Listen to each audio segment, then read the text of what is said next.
book for us, it is Bats, and it is by Gail Gibbons. She's the one who did the Penguins book that I shared with you and the Planet Earth Inside Out book that we read in class together. Bats dive, swoop, and swerve through the dark night sky. These creatures are nocturnal, meaning they are awake at night and asleep during the day. Most people have never seen a bat. Bats have played an important part in stories. Many people have thought bats were evil spirits. Others have thought they were friends of ghosts and witches. Because many unkind things have been said about bats, some people still think they are scary. Actually, bats are shy and gentle animals. Bats are mammals, as are dogs, cats, and humans. All mammals are warm-blooded animals, and their babies are born alive instead of being hatched from eggs. Bats are the only mammals that can fly.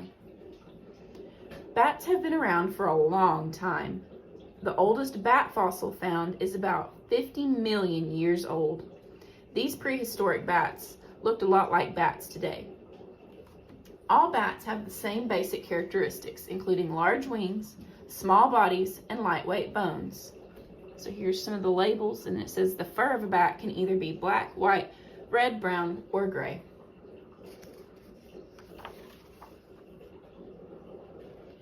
Bat wings are different from the wings of insects or birds.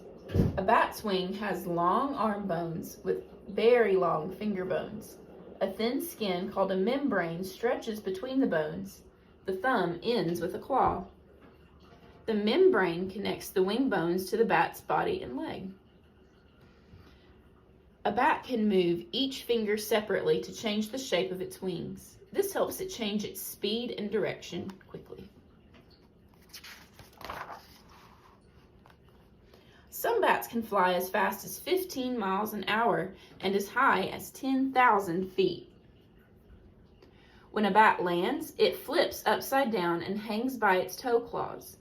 It uses these claws to move around. That reminds me of Stella Luna. Bats choose many kinds of dark nooks and crannies to live in. These places are called roosts.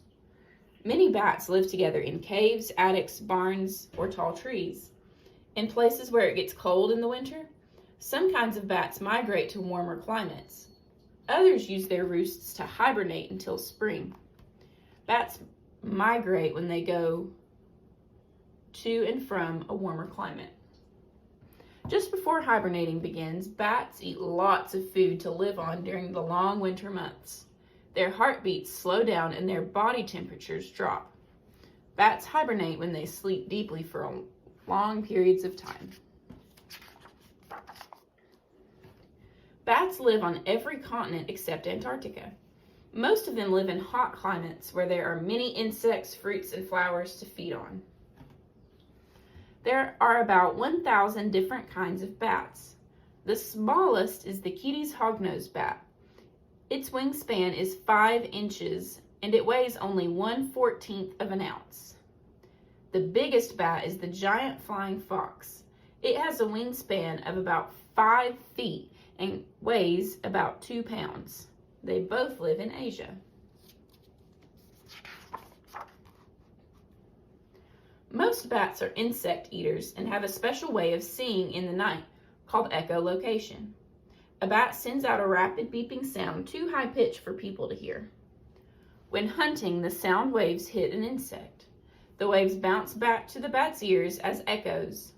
These echoes tell the bat the size and shape of the insect and where it is located. In a flash, the bat scoops up the insect. If it weren't for bats, there would be too many insects.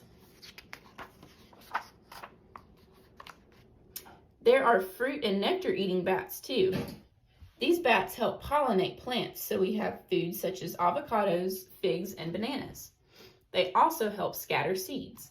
Nectar is the sweet juice from flowers. A few kinds of bats are meat eaters. They eat fish, frogs, mice, and sometimes birds. They have smooth, sharp, crushing teeth that allow them to eat what they catch, bones and all. Blood is the only food for vampire bats. They are found in Mexico, Central America, and South America, so not here where we live. When the vampire bat finds an animal, it makes a tiny cut with its teeth in the animal's skin. Then the bat laps up the blood with its tongue. The animal hardly feels the cut. Many scary and untrue stories have been told about vampire bats and people called vampires. These famous fictional vampire called Dracula frequently is shown with bats circling him. Some bats have long, narrow faces. Others have short, round faces. Some bats have leaf-like shapes on their faces, while others look like dogs. That one reminds me of Dolly. Most bats have very good hearing and can see well. Most bats have a good sense of smell, too. In the springtime, female bats gather together in roosts that will become nurseries. There they will give birth to their babies called pups. Most bats only have one pup at a time. During birth, the mother bat hangs by her thumb claws with her head up. She forms a basket with her tail membrane. At birth, the pup slides from her body into the basket. As soon as the pup is born, its mother hangs upside down again. The pup nurses while being cradled under the mother's wing. The pup clings to its mother's fur using its own sharp teeth and claws. The young pup grows quickly. A 10-day-old pup is almost too heavy for its mother to carry. At 3 months old, it is flying on nightly hunting trips. When it is about 1 year old, it is an adult. Today, in many places, bat populations are getting smaller. These bats are endangered. One reason is that many people still don't like bats and destroy their habitats.